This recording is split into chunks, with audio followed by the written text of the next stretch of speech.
Register and log in. In the first step of your registration, enter your email address and click Continue. Enter your first and last name. Choose a password. This must meet the following requirements. Confirm the privacy statement and the terms of use and create the account.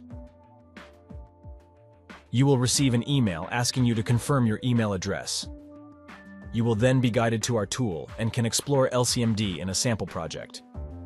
Or you can find the project you have been invited to in the list on the left. Can't remember your password?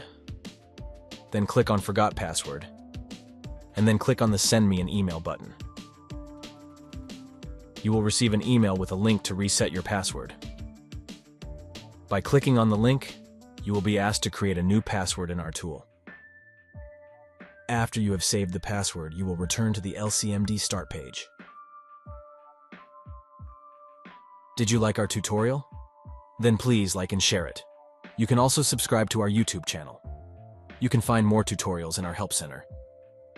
Do you have any questions? Then contact us at support@lcmd.io.